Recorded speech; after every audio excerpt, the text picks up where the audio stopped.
Welcome everyone back to the Infinity Travel AZ Studios. I have Richard Bravo back with me again from AmaWaterways. How are you today, Richard? Doing excellent, Cindy. Thanks for asking. Thanks for having me back. Oh, absolutely. I love it. I love all your information and presentations. Today, Richard is going to talk to us about Portugal and the Douro River. So take it away. Excellent, Cindy. Thank you once again. Happy to be back to share about yet another destination that AmaWaterways travels to. As Cindy mentioned, Portugal and the Douro River. This section is a bit more unique than some other areas throughout Europe that we cruise through for a couple of regions, for a couple of reasons.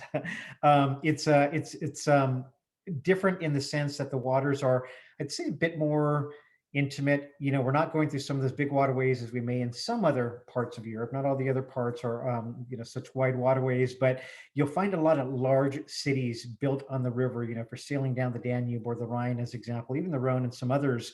Not necessarily the case with the Douro River. We do pass through a couple of big cities, Porto being one of them, of course. But we also go through a number of other smaller cities, and we'll disembark in some of the smaller cities, make our way through the countryside, and then stop in some of the places that we actually intend to visit, if that made sense. So I'd like to touch upon some of those things. But it's a beautiful destination. And again, I just want to thank you for joining us once again. I know that you do a number of virtual events or virtual meetings, or just staying in touch with family and friends virtually as well. So I want this to be meaningful for you. I hope that you'll ask some questions if you have any questions, or if you think of something afterwards, please reach out to Cindy. And she's excellent in her knowledge on the product, but there's something that she can't address, she knows how to get in touch with me as well. So I'm actually going to hop off screen for a little bit, because I'd really love for you to stay engaged really with just these beautiful photos and things that I'm going to be sharing. So without further ado, I'm going to start off with this photo right here. Perhaps you've seen it before on some previous presentations, but I like to address river cruising in general and how it's different from ocean cruising. When people mention river cruising, they just know that it takes place on the water, and their minds tend to immediately go to an ocean cruise experience, but this is quite different. The Seine right here, I think, really addresses some of that. Oceans take you to countries, but rivers take you through them. We are sailing to and through the destination that you want to visit. We're not just pulling up to the main continent, if you will, kind of on the outskirts, and then taking you to the interior. We're taking you through the interior. These were basically the roads of ancient Europe. This is where everybody did business on. So we're docking right on the banks of those towns. A few steps off and you're on those historic cobblestone streets. There's something to see every part of the journey. These steep hillside vineyards, these ferry book castles, just these amazing things on either side. And if you look at this picture too, I want you to consider the time of year that you might be traveling. Now, I can know just from looking at this photo, we're entering into fall time right here. You're starting to see those beautiful golden colors, and those reds kind of starting to come through on the forest right there along the river. So every season is going to offer something much different, and certainly something to take in. The other thing also about river cruising that's different from ocean cruising, and I should state fairly that I love ocean cruising. I don't want to in any way come across as though I think it's something less than the experience that this is. It's a very different experience. So that's the only thing I want to point out. You're on calm waters with river cruising. You don't got to worry about seasickness, and your ship, certainly with AmaWaterways, is your luxury floating hotel. The ship is not the destination. We don't want to act as though it's the destination, because we're taking you once again to that destination. There are also some other wonderful river cruise experiences out there. I'd be lying if I try to say anything different than that, but there is a reason that AmaWaterways has won more awards than any other river cruise line out there. So I'll be looking to emphasize and really touch on some of those points as I move through this presentation. Just a quick overview, though, of all the different places that we travel. Just to briefly mention our exotic destinations, we've got the beautiful Chobe River. It's a wonderful 4-night luxury safari cruise on the beautiful Zambezi Queen, but you can extend that 4-night river cruise journey all the way up to 18 days if you want, by adding some pre and post land excursions. Maybe you want to take in a safari, maybe you want to take in a gorilla trek to Rwanda, just spend some additional time down in Johannesburg. You can do that with us. the Mekong River, a wonderful 7-night river cruise journey between Cambodia and Vietnam. But once again, especially if you're going to travel that far to that part of the world, take in some additional time. You could stretch it all the way up to 16 days. Egypt, one of our newest products that we just announced last year, begins sailing this year in September. This is a wonderful 7-night cruise, but it's packaged together. This includes 3 pre-nights in Cairo as well as a post-night in Cairo. And then beyond that, you can add some other extensions if you want to spend some time in Israel, Jordan, or even the UAE. But the majority of our product, our bread and butter, if you will, is really on the continent of Europe, from the Rhine River to the Danube River, two of our most popular rivers. Between those two, we've got about 20 some different itineraries to choose from. Then, of course, all the riverways in France, and then the Douro River, which we're going to be talking about today too. So lots to choose from.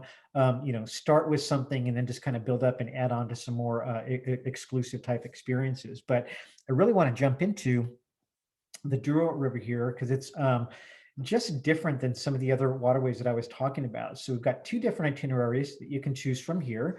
One of them is going to be a round trip Porto experience, 7-night cruise. You can see all the different options and all the different ports that we're going to be stopping at. And then we have another one that sails each direction between Porto and Vega de Turon, Spain. So that would be another option that you can do, either just going one way each direction. In either case, you can always add on some pre or post options with AmaWaterways. So if you're doing the round trip Porto sailing, you can add on some 3 pre or post night extensions down into Lisbon. Or if you're doing the Vega de Turon over to Porto experience, you can add on pre or post either in Madrid or in Lisbon. But lots of things to see. Again, you can extend that journey out if you like. But with this one, we're going to start by talking just a little bit about if you did that Lisbon experience. Wonderful town, one of Europe's oldest cities. It even predates that of the Roman, or that of Rome rather, or London. Lisbon is Portugal's capital city, has a population of about 500,000. So quite a bit smaller if you're talking about some of the large cities here in the US, and certainly some other locations in Europe. We've got a number of different a number of different excursions that you can choose from here. Another thing that I'd like to point out is that with AmaWaterways, on average, we will include a total of 4 different shore tours for you to choose from, right? So that's an average. Some may include a little bit more. Some may occasionally be a little bit less, but it's all about choice for you. So when you're doing that extra stay in Lisbon, a number of different options for you would be the City of Seven Hills tour. We also have this Sintra excursion. There's a Pinna Palace visit. There's also motor coach transfers that we're going to be including from Lisbon as we make our way over to Porto with an amazing stop at the Tomar Castle also. So lots of things that we look to include. AmaWaterways, when it started as a company just about 18 and a half years ago, coming up on 19 years, actually really soon, our owners, when putting this company together, really said, we want to make sure that we're curating experiences that we ourselves want to enjoy time and time again. I really think they've come up with that. A lot of time and thoughtful attention to detail with everything that we look to package for our clients. So one of those optional tours is going to be the Seven Hills Tour, showcases the city's many highlights, such as Alfama, one of Lisbon's oldest areas. It's lined with shops, sell a lot of traditional crafts, a number of cafes that you can enjoy in the area. And from here, you can also take what's known as the number 28 tram up to the Castle of St. George. The Castle of St. George has these beautiful fortifications dating back to the 6th century. Is under a variety of different rulers, including that of the Romans, the Visigoths, as well as the Moors, before Portugal's first king, Alfonso Henriques, captured it in 1147 with the help of Northern European crusaders on their way down to the Holy Land. So when you go out on these different excursions, when you're enjoying transportation from one point to the other, you are always going to be accompanied by expert guides from AmaWaterways or different local guides that we work with. So you're going to be hearing about all these different things from the culture, the history, and just the different things that really played a part in that particular area that you're visiting.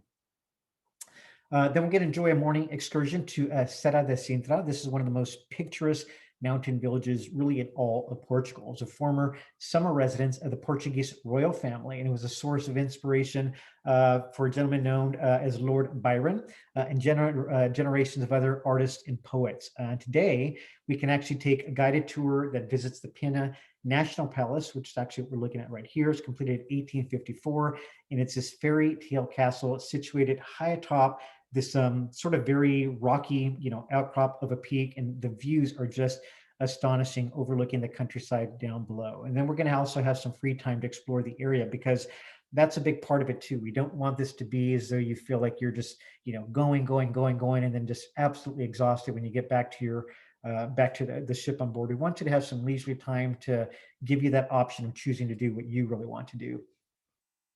Then we're going to check out of our hotel in Lisbon, take a motor coach ride through the beautiful Portuguese countryside. We're going to make that stop in Tomar that I was talking about, and visit the castle of the Knights Templars. If you know any bit of history, this should be pretty exciting for you.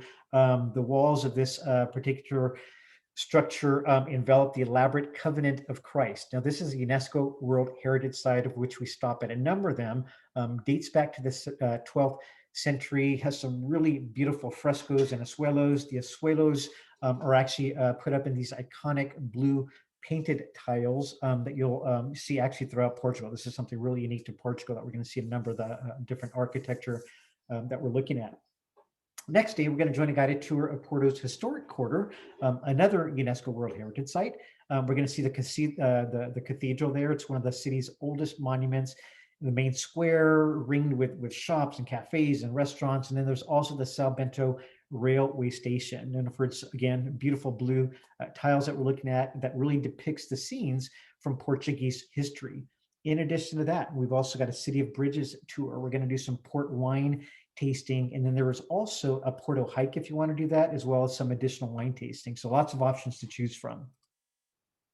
The Douro Valley, though, is what produces the unique wines that we're going to be able to experience in Portugal. You're not going to find these wines anywhere else but in Portugal. And these are fortified wines in which distilled spirit, it's usually a brandy, has been added to it. It's typically a sweet red, but it also comes in some dry, semi-dry, and some white varieties as well too. So if you just enjoy, enjoying some different wines and partnering this with some beautiful cuisine, this is going to be a really wonderful experience for you. And again, quite unique from other places in Europe that we'll be visiting.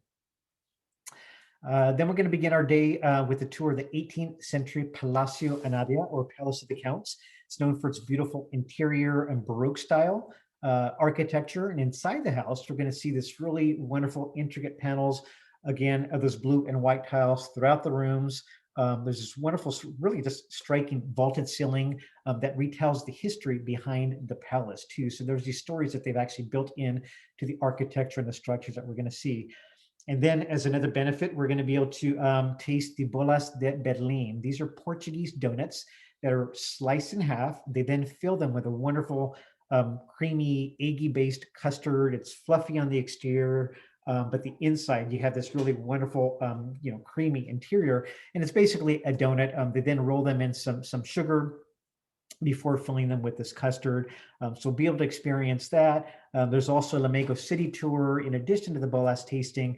And then we get a chance to also hike this beautiful Sanctuary of Our Lady of Remedies on a city tour, total of 686 steps up this holy staircase, beautifully decorated again with those white and blue tiles.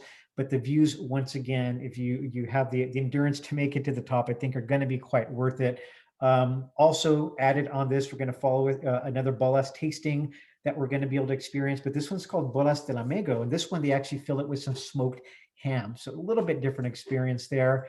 We're going to enjoy that, and then we're going to continue on. And then there's also a stop at the Pinna train station. So we're going to take a leisurely walk. We're going to stop over the Pinna railway station, and this once again, it's a stunning station. It's along the Douro line, one of the most iconic rail journeys in all of Portugal. Now, the station's main building is revered for its 25 tile panels, all in the shades of blue that depict scenes from the Douro region, right? So we experienced some of the other stops where it's kind of the history of Portugal. This one is really going to be specific to the Douro region, so we'll get a chance to take that in. Afterwards, we're going to enjoy an exclusive lunch at the Quinta de Avesada. So this is an authentic and traditional dining experience, complete with entertainment. This family actually has some musicians in the family, so they're going to actually accompany our dinner with some music. And then they've also got a museum there also. It's an interactive museum that really speaks to the history and the culture of the wine in this upper Douro region. So we'll get a chance to experience that also. Then we'll have some time in our own. Another opportunity here is to visit what's known as White Village, because of its, there's a lot of almond trees in the area, but the site offers some really wonderful views, just taking in the surrounding countryside.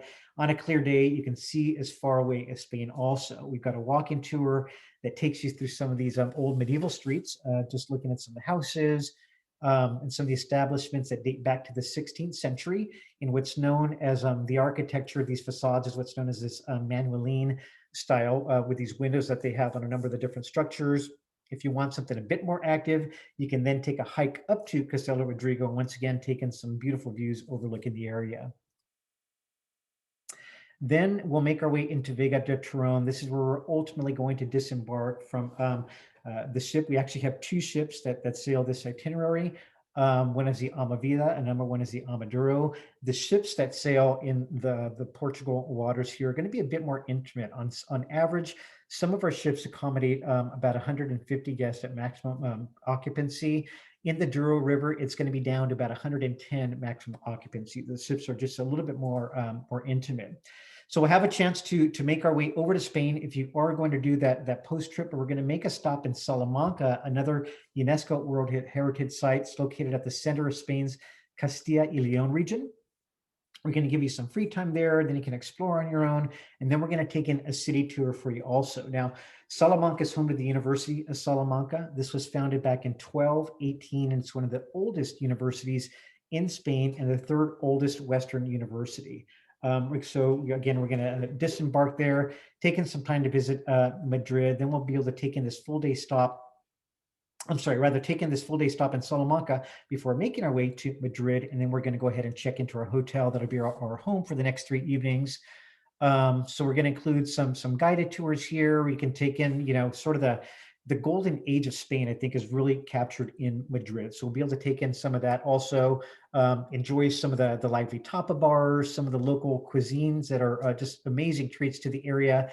There's a wonderful historic district, but art and music can definitely be found here in Madrid. It's a very cosmopolitan town, has a wonderful nightlife, number of city landmarks to include, such as the Royal Palace, Retiro Park, and some other things, San Miguel, Plaza Mayor. And then we're going to have an option on the next day to make a day trip out to Toledo, Spain also. So you are really taking in all the highlights here between Portugal and Spain if you do that pre and post option here. And then we'll go ahead and transfer you, back to the back to the hotel in Madrid for your final night. And then we'll basically end this tour. But again, lots of amazing things to see on this journey. I covered just a little bit of things on the presentation, but I want to talk just a little bit about what that onboard experience is and why it's so special with AmaWaterways. First and foremost, our crew, and more specifically, our cruise managers, because they are incredibly knowledgeable. They know just a wealth of information that they carry that they share with all of our guests. And one reason they become so knowledgeable is because they get to experience a number of different areas that we travel to. They also join our guests before the cruise and after the cruise. That's not something that most other river cruise lines do. So you're going to get that hand-holding if you're doing that pre and post land experience. They're going to lead you on some different excursions, but really just to point you in the right direction and build that rapport before you've even stepped on board the ship. So that's something really important. If you consider the fact that once the ship has, you've completed that journey on the ship, and then they're going to spend some time with you afterwards. When you go home, the ship that you just got off has already set sail. So what we may do is send them to another river where they may potentially be sailing with another crew on a different river, stopping at different cities and different ports of calls along the way. So they're really, becoming, once again, a wealth of knowledge.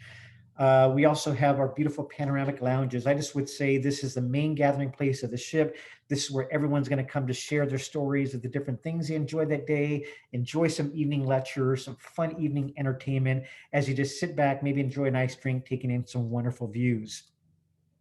Our twin balcony staterooms. This is going to be what your home away from home looks like when you're sailing with us. These are not our entry-level staterooms, but these are our most popular staterooms, available on majority of our ships that have been built, say 2016 and afterwards. Now you get the benefit of both a French balcony that we see there on the right, which is that nice large window, sliding glass window, that's pressed all the way up against the railing, has that nice sitting area there, so you still take in some great views. But then you also have the full step out balcony. So when you get that optimal weather, enjoy some coffee in the morning, enjoy a nice glass of wine in the evening, just a really wonderful experience. Multiple dining venues. So we want to, once again, give you some choices. We've got the main dining room, which is absolutely amazing. It's more of a progressive dining experience. And I use that term because we're going to be taking on those different regional cuisines as we're passing through all the different areas along our journey. This right here, though, is a more intimate dining experience. It's an alternative option for you, no additional charge. You simply need to make reservations. But this is a wonderful 6-course meal, which is probably better described as more of a tasting menu, because within each of these choices, you'll have 2 to 3 different options. And if you want to have everything on that course, we certainly welcome you to request that, and we'll make it happen for you also. So while you're sitting there, you also get to witness the chef and his team preparing the meals, plating the food, as you're taking these amazing views. So it's one of my favorite experiences on board the ships. The different shore tours, I talked about all the choices that we give you. What I would point out here is that we also break them up into what we call our gentle, regular, and active. So the gentle is going to be, maybe you're traveling with your elderly parents who still have energy to get out. They want to take in some highlights. That would be perfect for them because we'll go at a slightly slower pace. Regular is going to pick it up just a little bit, maybe taking in just a little bit more. And then the active might be something like a guided cycling tour. It might be a guided hiking tour. But even if, speaking to the bikes for a moment, if you don't want to do a guided cycling tour, but you just want them for your own leisure, you just need to make reservations with us, and we can make that happen for you as well. So if that wasn't enough, we also have what we call a late risers. That late risers is going to be the option for you if maybe you want to sleep in a little bit longer one day, get a little bit more of a mid-morning start. Enjoy that breakfast, sip on the coffee.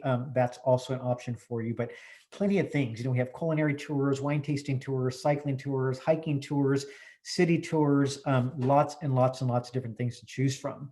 And I'm going to end it on this note, just because if you haven't heard one of my presentations before, I think it's something that everybody wants to know about. They're asking the questions. What is it going to be like when you return to the waters? What is that experience going to be like? So we actually did have a ship that sailed last year for a total of 4 months on the Rhine River. It did 2 separate round trip sailings from Cologne, Germany. Now, this was exclusive to the German residents, but the reason I'm sharing it with you is because it allowed us, being the only North American river cruise line. I want to make sure you get that. We're the only ones that were able to actually get in the waters and put some things into practice. And thank God there was not a single incident of COVID reported the entire 4 months that we sailed. We sailed with no more than 100 guests maximum. Our shore tours went out with no more than 10 to 15 guests maximum on each of the shore tours. And we had a number of guests that loved the experience so much that they booked a second and even a third cruise with us. So it can be done. It can be done safely. And we'll even just point out, this was before any of the vaccines had even rolled out too. So, now with all the vaccines coming out, I know that there's a lot of confidence in, protecting against this, sickness. So it can be done safely. I just really want to be able to point that out for you too. So that was the bulk of what I wanted to cover. I'm sure there's a lot of details we could get into, but Cindy, if there might be any questions that have come in, or if there's anything that you want to share, I'd be happy to address that now.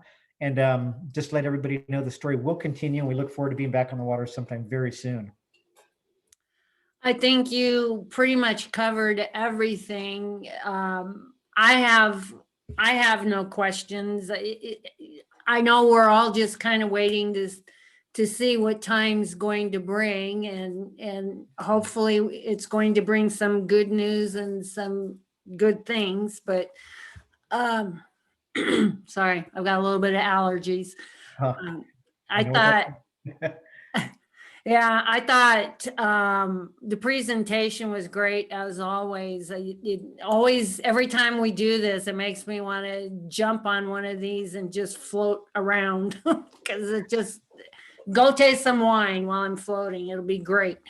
That's right. That's right. Absolutely. Well, listen, I strongly feel that it's not too far around the corner. You know, I feel Yeah. like everyone is sort of on the feeling like we're on the last stretch of things before we can return to what the new world is going to look like going forward. And you know, so remain optimistic. You know, be safe and be well. And we look forward to welcoming you back just as soon as we're able to. I guarantee you, we'll be the first ones out there on the river. Yeah, definitely. I absolutely agree with that. So we just think positive and keep those fingers crossed. That's all I can say. Absolutely. All right. Well, then we will wrap up again for today. And we have one. Did we schedule one more? I believe we do. I don't recall the exact date, Cindy, but I know we have another date that's been scheduled. So we'll just have to get that out to your clients there. Right. Exactly. I can't remember either. Sometime in May. That's all I know. So, Yeah. all right. Well, thank you very much again, Richard. And you enjoy the rest of your day. Thank you so much. You too, Cindy. Thank you, everybody. Have a good Take day. care. Bye-bye.